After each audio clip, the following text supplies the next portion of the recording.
Clip number 638۔ اس clip میں آپ قرآن پاک کی سورہ حجر کی آیت نمبر 27 سے 29 تک کی تلاوت، ترجمہ اور تفسیر قرآن صراط الجنان سماعت فرمائیں گے۔ بسم اللہ الرحمن الرحیم۔ ترجمہ، اللہ کے نام سے شروع جو نہایت مہربان رحمت والا ہے۔ والجان خلقناہ من قبل من نار السموم۔ ترجمہ، اور ہم نے اس سے پہلے جن کو بغیر دھوئیں والی آگ سے پیدا کیا۔ والجان، اور جن کو حضرت قتادہ رضی اللہ تعالی عنہ فرماتے ہیں اس آیت میں الجان سے ابلیس مراد ہے۔ یہ حضرت آدم علیہ السلام سے پہلے پیدا کیا گیا۔ جب ابلیس کے بعد حضرت آدم علیہ السلام کی پیدائش ہوئی تو ابلیس نے اللہ تعالیٰ کی طرف سے حضرت آدم علیہ السلام کو ملنے والے مقام و مرتبے کی بنا پر ان سے حسد کیا اور کہا میں آگ سے بنا ہوں اور یہ مٹی سے۔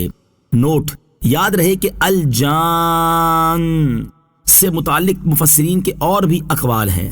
من نار السموم، بغیر دھوئیں والی آگ سے، یعنی ابلیس کو حضرت آدم علیہ السلام سے پہلے اس آگ سے پیدا کیا جس میں دھواں نہیں ہوتا۔ وَإِذْ قَالَ رَبُّكَ لِلْمَلَائِكَةِ إِنِّي خَالِقٌ بَشَرًا مِّن صَلْصَالٍ مِّنْ حَمَإٍ مَّسْنُونٍ۔ ترجمہ، اور یاد کرو جب تمہارے رب نے فرشتوں سے فرمایا کہ میں ایک آدمی کو بجتی ہوئی مٹی سے پیدا کرنے والا ہوں جو مٹی بدبودار سیاہ گارے کی ہے۔ وَإِذْ قَالَ رَبُّكَ لِلْمَلَائِكَةِ، اور یاد کرو جب تمہارے رب نے فرشتوں سے فرمایا۔ اس سے پہلی آیت میں اللہ تعالیٰ نے حضرت آدم علیہ السلام کی پیدائش کا ذکر فرمایا اور ان آیات سے اللہ تعالیٰ ان کی پیدائش کا واقعہ بیان فرما رہا ہے۔ نوٹ، یاد رہے کہ ان آیات میں مذکور واقعہ سورہ بقرہ اور سورہ اعراف میں گزر چکا ہے۔ اس کے علاوہ اور صورتوں میں بھی اس واقعے کا بیان موجود ہے۔ فَإِذَا سَوَّيْتُهُ وَنَفَخْتُ فِيهِ مِن رُّوحِي فَقَعُوا لَهُ سَاجِدِينَ۔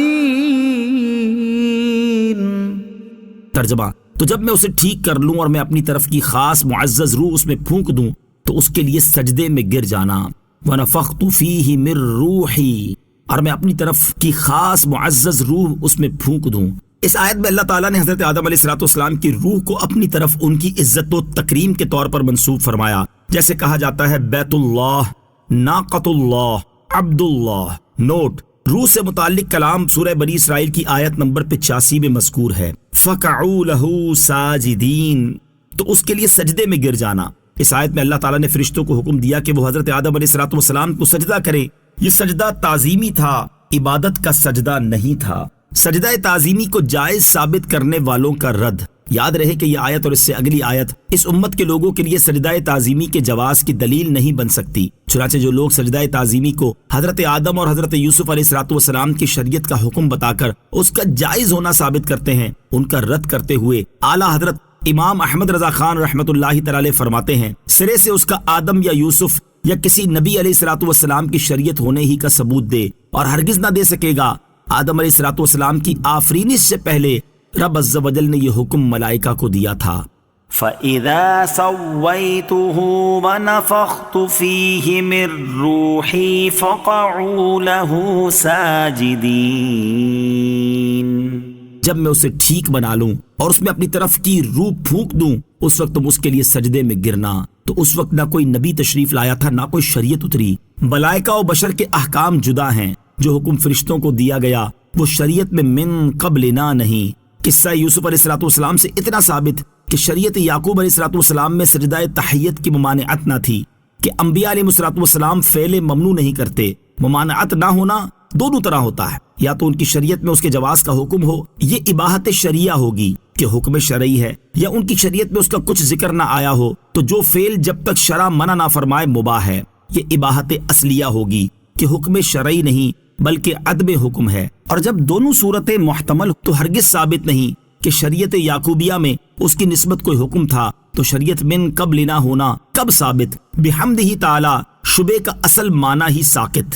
نیز مفتی احمد یار خان رحمۃ اللہ تعالی فرماتے ہیں فرشتوں کا یہ سجدہ آدم علیہ الصلوۃ والسلام کی شریعت کا حکم نہ تھا، کیونکہ ابھی آدم علیہ الصلوۃ والسلام کی شریعت آئی ہی نہ تھی۔ نیز احکام شریعہ انسانوں کے لیے ہوتے ہیں نہ کہ فرشتوں کے لیے۔ نیز صرف ایک بار ہی فرشتوں نے یہ سجدہ کیا، ہر دفعہ سجدہ نہ ہوا، لہٰذا اس آیت سے سجدہ تعظیمی کے جواز پر دلیل پکڑنا جائز نہیں۔ نوٹ: سجدہ تعظیمی کی حرمت سے متعلق تفصیلی معلومات حاصل کرنے کے لیے اعلیٰ حضرت امام احمد رضا خان رحمۃ اللہ تعالی کا فتاوی رضویہ کی 22ویں جلد میں موجود تحقیقی رسالہ الزبدۃ الزکیہ فی تحریم سجود التحیہ، غیر اللہ کے لیے سجدہ تعظیمی کے حرام ہونے کا بیان کا مطالعہ فرمائے۔ اس رسالے میں اعلیٰ حضرت رحمۃ اللہ تعالی نے قرآن کریم کی آیات، 40 احادیث، 20 فقہی نصوص اور علماء و اولیاء کے اجماع سے سجدہ تعظیمی حرام ہونے کا ثبوت پیش کیا ہے۔